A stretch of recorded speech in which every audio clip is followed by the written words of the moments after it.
Bupati Lebong Kopri Ansori beserta jajaran Forkompimda dan istri bersama ribuan jamaah kaum muslimin Kabupaten Lebong melaksanakan sholat Idul Adha di Masjid Agung Sultan Abdullah. Sholat Idul Adha dilaksanakan pada pukul 6.30 WIB dengan bertindak sebagai Imam Masjid Agung Sultan Abdullah, Muhammad Thoriq dan Khatib Anwar Sadat.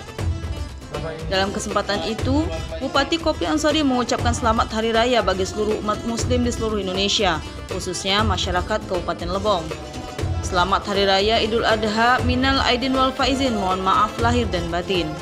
Lebih lanjut, orang nomor 1 di bumi Suarang Patang Setumang memaknai Hari Raya Idul Adha atau Hari Raya Kurban sebagai bentuk ketaatan manusia kepada Tuhannya untuk saling berbagi. Idul Adha adalah sebuah hari raya dalam agama Islam. Hari ini memperingati peristiwa kurban, yaitu ketika Nabi Ibrahim bersedia mengorbankan putranya Ismail sebagai wujud kepatuhan terhadap Allah. Sebelum Ibrahim mengorbankan putrinya, Allah menggantikan Ismail dengan domba. Menyambut Idul Adha kali ini, Pemkab Lebong menyalurkan sebanyak 19 sapi kurban untuk dibagikan kepada 12 kecamatan.